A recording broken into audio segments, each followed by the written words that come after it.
Opinião em debate. Oferecimento Pax Clínica, Instituto de Psiquiatria. Laboratório Núcleo, cuidando de você.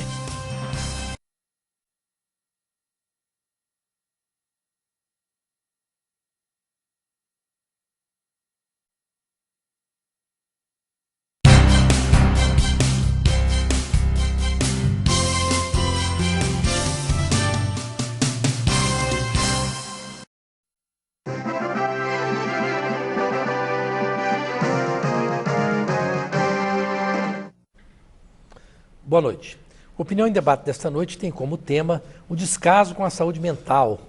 Brasileiros com problemas psiquiátricos estão sendo abandonados. Por que tanto descaso? Para analisar e discutir esse importantíssimo assunto, estão em nosso estúdio os seguintes profissionais. O Dr. Matheus Diniz, que é psiquiatra da Pax Clínica, o professor Mário Vasconcelos, que é advogado estudioso da mente humana em vários aspectos, o Dr. Adelman Azevedo, que é psiquiatra, e o Dr. Marcos Fleury, que é psicólogo. Os nossos telefones são os de sempre. Você que está acostumado a participar do programa aí, é o 32017688 e o 998320302 para você mandar o seu WhatsApp. Bom, eu quero começar com o Dr. Matheus Diniz. Dr. Matheus, a gente percebe, pelo bom senso, que existem, principalmente nas penitenciárias brasileiras, pessoas com graves problemas psiquiátricos que deveriam estar sendo submetidos a tratamentos psiquiátricos e, na verdade, estão sendo tratados como se fossem presos que não tivessem essa enfermidade, não é? O senhor acha que eu estou acertando no meu diagnóstico de leigo aqui, ou o senhor acha que isso não é verdade? Não, Rosenval, você está coberto de razão. Inclusive, a gente tem um grande psiquiatra forense, né? Que é o professor Taborda. Ele fez um estudo muito grande nas penitenciárias do Brasil inteiro, com o maior número da amostra em São Paulo, e ele mostra que 20% da população carcerária tem um transtorno psiquiátrico grave, que na verdade são pacientes psicóticos mesmo, né? Que não deveriam de maneira nenhuma estar ali, deviam estar recebendo um tratamento, né?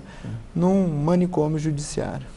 Porque, principalmente, só desdobrando rapidamente, uma pessoa que é capaz de decapitar a outra e conviver com aquilo com a maior normalidade, como se fosse isso normal, essa pessoa tem algum problema de estupro sério, né? Devo imaginar, não é? Na verdade, a gente tem algumas variações. Assim, existem pessoas que a gente chama, né, de um antissocial, antigo psicopata na nomenclatura, né, que realmente tem um desvio de personalidade, que não tem esse sofrimento, né, não tem empatia com o outro, então ele não sofre com o sofrimento alheio. E já existem os doentes, né, uma doença assim, vamos colocar, se é que a gente pode colocar assim, mais biológica, que existe ali uma série de neurotransmissores causando delírios, né, que são julgamentos errados da realidade, que fazem a pessoa, às vezes, cometer um tipo de delito desse. Ok. Bom, professor Mário Vasconcelos, uma das coisas que eu li um livro, eu não sei se ele foi traduzido para a língua portuguesa, mas quando eu li, traduzindo livremente, Psychotic is Your Neighbor, alguma coisa dizendo, existe um psicopata, você tem um psicopata como vizinho? Talvez a tradução mais próxima seria essa, não sei se Fleury já ouviu falar nesse livro, que é um livro de um autor americano dizendo o seguinte, que as pessoas não têm como saber se você mora ao lado de um psicopata, ou se casa com um psicopata, ou com uma psicopata, porque as pessoas não entendem o que é o sujeito com distúrbios psiquiátricos sérios, porque acha que esse cara tem que parecer assim um sujeito com o olho vidrado, ele tem que ter cara de louco, vamos dizer assim, não é? Esse louco que eu estou usando como com aspas, porque a televisão não tem aspas, né? Se fosse escrever, eu estava escrevendo com aspas. Mas nas suas pesquisas e nas suas análises, o senhor acha que é por aí? Quer dizer, o sujeito que parece o mais normal do mundo pode estar escondendo uma mente doentia? Rosenval, para responder a essa pergunta sua, vamos lembrar aquela máxima. De perto, ninguém é normal. Os meus colegas, né, que são especialistas, com certeza vão ratificar. Ou de longe todo mundo é normal, né? Ou Pode o contrário, ser também, porque o longe e o perto, né, são aí questões de referência, né? Basta o referencial que você toma. Então, sem dúvida, eu acredito, e dentro dos estudos que sempre fiz, eu sou muito encabulado com o nível de psicopatia que creio acometer as pessoas. Então, o nível de psicopata é muito mais alto do que o que se possa imaginar. Isso é importante e basta você observar os comportamentos do cotidiano.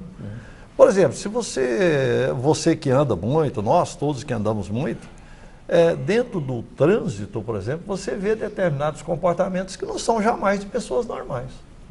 Então, são psicopatias que ali se manifestam, né, das mais diferentes formas. Quer dizer, não basta você apenas decapitar uma pessoa para ser um psicopata.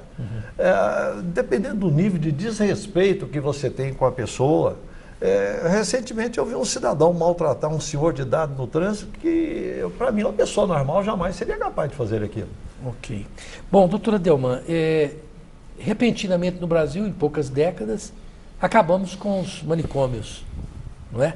Quando acabaram. Aqui em Goiânia tinha o Adalto Botelho, e eu até tenho uma experiência traumatizante com o Adalto Botelho, que eu fiz o curso técnico de enfermagem, e uma das tarefas que nós nos submetíamos nesse curso era ir lá para o Adalto Botelho dar choque.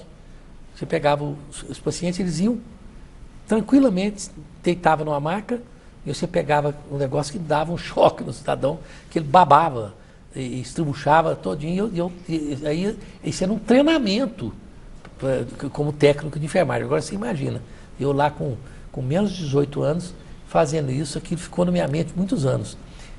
Mas acabamos com os manicômios, né? E acabando com os manicômios, então não tem mais gente que precisa ir para o manicômio, né? O que ficou no lugar do manicômio? Nada?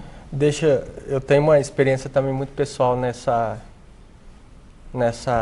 aspecto aí do Adalto Botelho, porque desde pequeno, tipo, sei lá, 10, 11 anos, meu pai dava plantão lá no Adalto Botelho. Que era ali onde é a SGPA, né?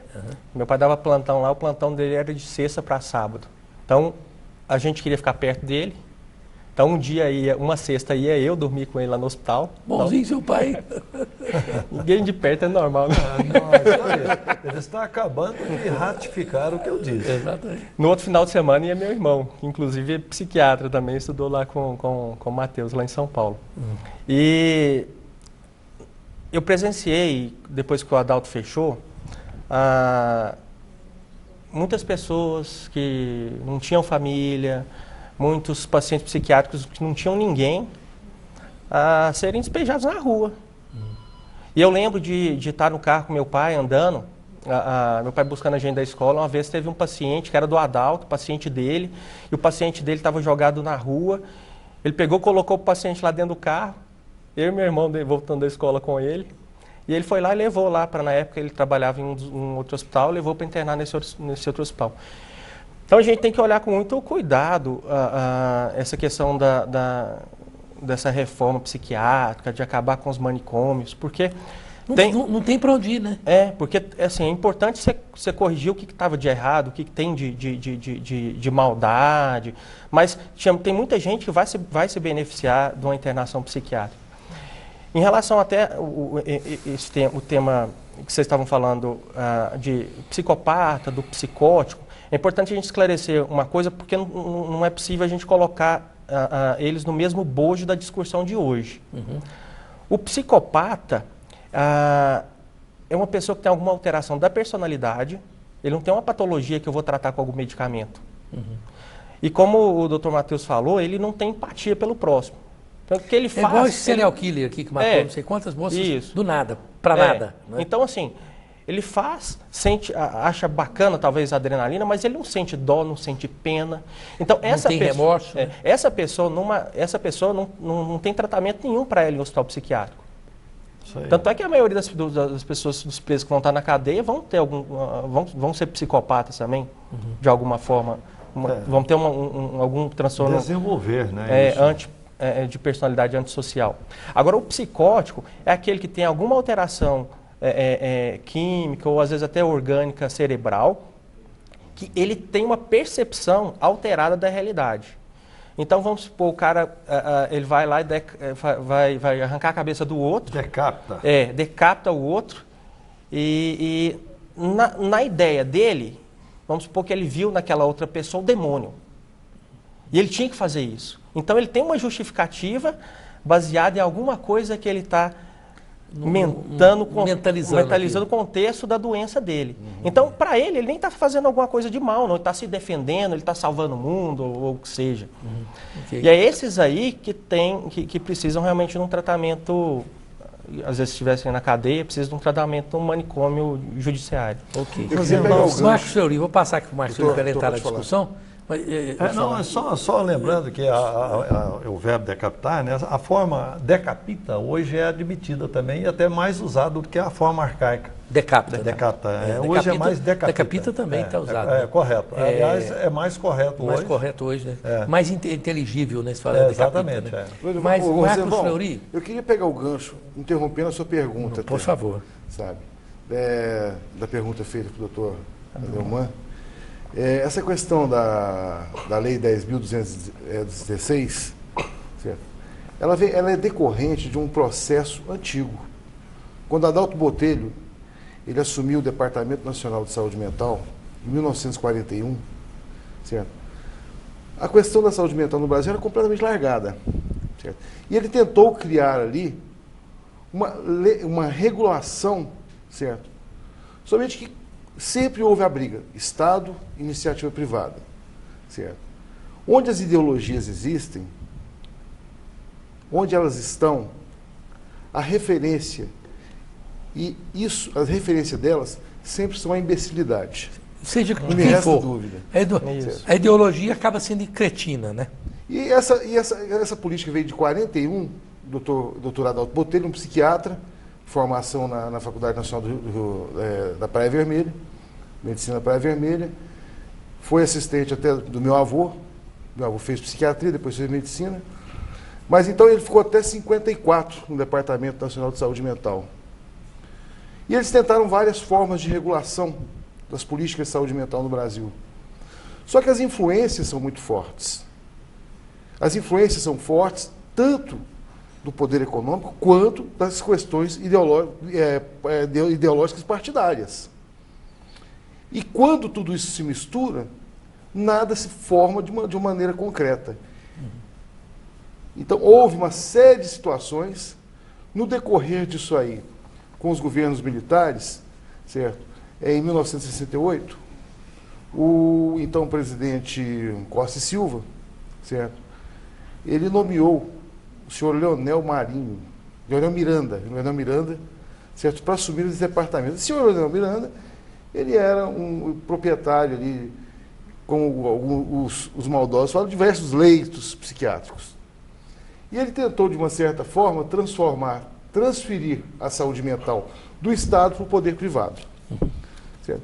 Só que isso já havia um desgaste muito grande, e essa lei 10.216, ela veio tentando regulamentar e regular isso aí. Só que isso é muito mais extenso do que as pretensas posições ideológicas. Ok. Certo. Eu tenho que chamar os comerciais, nós podemos voltar a esse assunto. Eu quero lembrar que o Implant Center é um centro de tratamento odontológico dos mais qualificados possíveis. Um grande abraço à equipe do Dr. Jefferson. Pode procurar que você estará muito bem servido nessa área. Fica na rua 144, número 141, no setor Marista. E a Pax Clínica é um instituto psiquiátrico, um instituto de neurociências e uma instituição hospitalar de caráter privado destinada ao atendimento a portadores de doenças mentais e dependentes químicos, principalmente pessoas com problemas com alcoolismo. Está em Goiânia há mais de 40 anos. É tocada pelo grande psiquiatra Dr. Salomão. O telefone é o 3282-7040. E não se esqueça que se você quiser ficar em forma, vá para a Flectir. Movimente-se. Fica na rua 58, no 183, no Jardim Goiás. Telefone 3281-1434. Nós voltamos já já.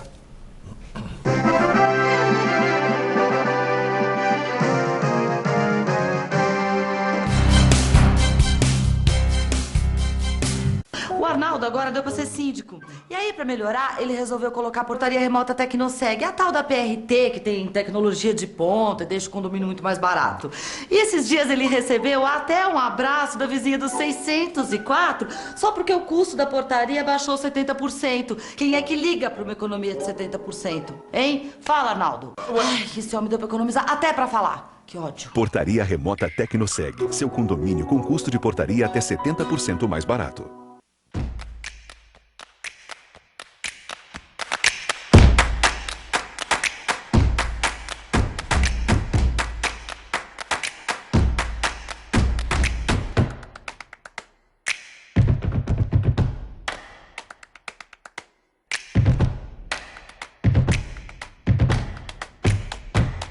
Viva o novo. Loja exclusiva Janda Roman. Venha conhecer esse espaço único e surpreenda-se.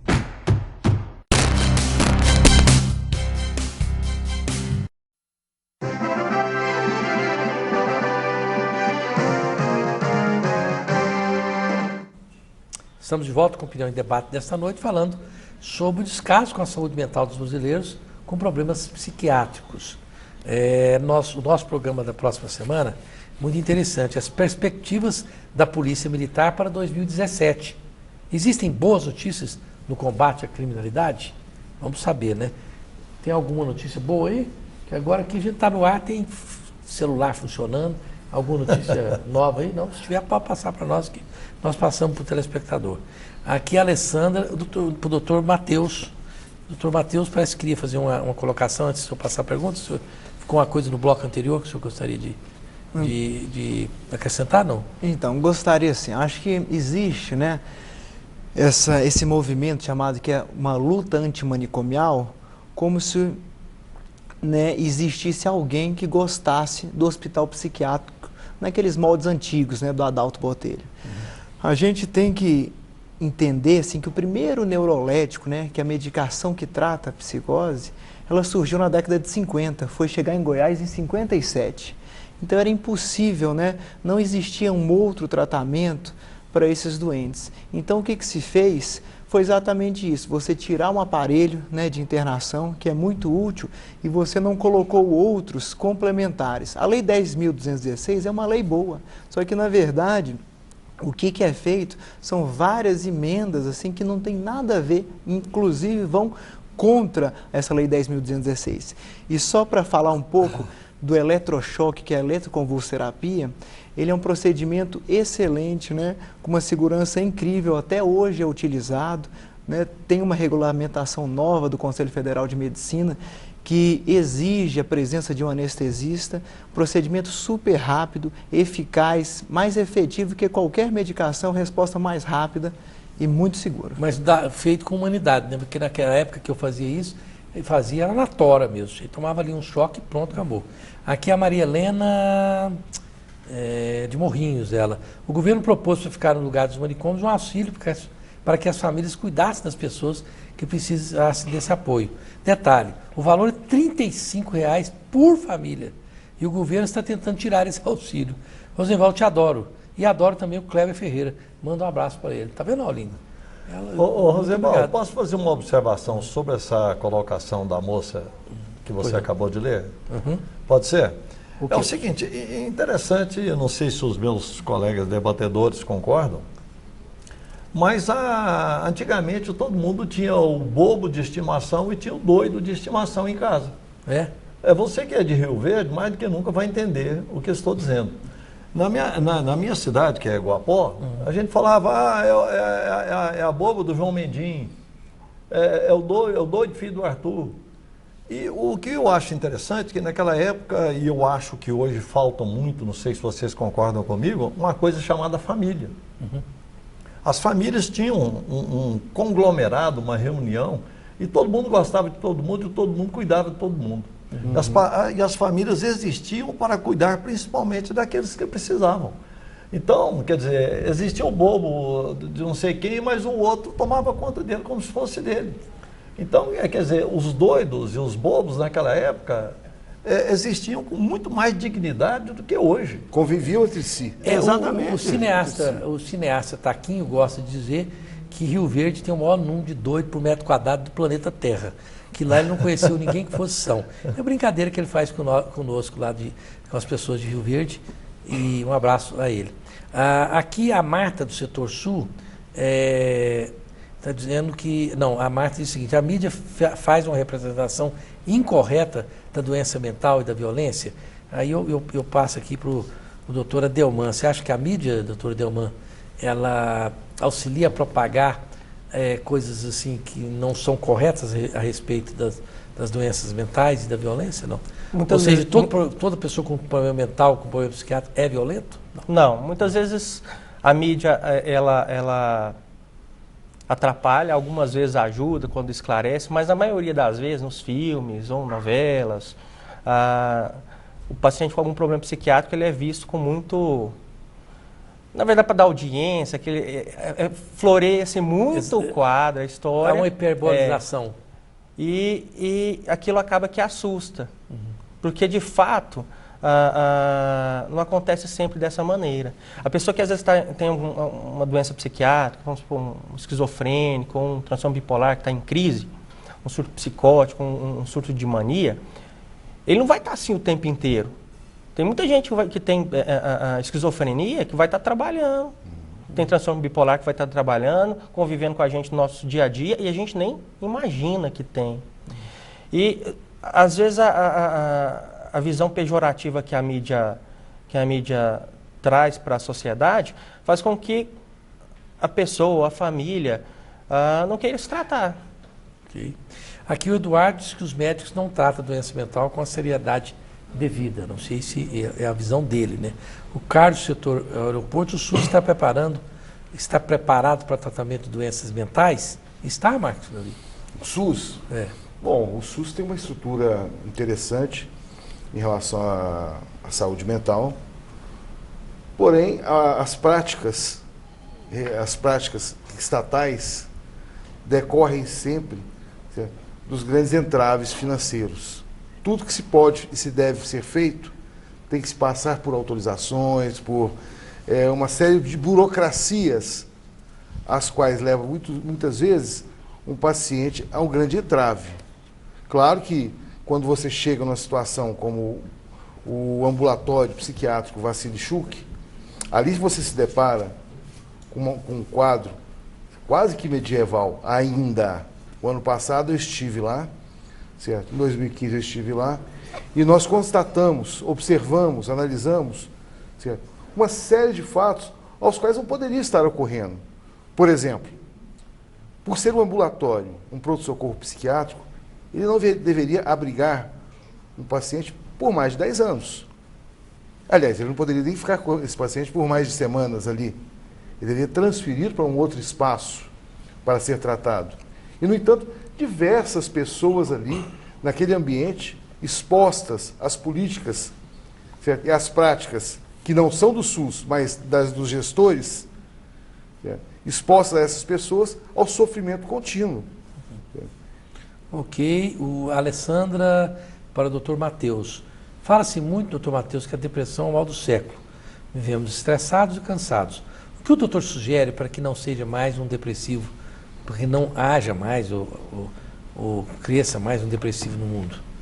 O que fazer para evitar a depressão? Tem uma fórmula? Na verdade, assim, tudo que você faz, né, para manter uma rotina, né, qualidade de vida, exercícios físicos, um sono regular, isso ajuda, né? Só que a gente tem que ver que existem componentes biológicos, né, que são bastante importantes. Então, dependendo da doença, né, mesmo com todo esse ambiente favorável, a pessoa pode desenvolver depressão. Então, tem uma parte genética também. Okay. O Cleiton, do setor Abadia de Goiás, é muito difícil, quase impossível, um ser humano conhecer o outro. Pois se você não conhece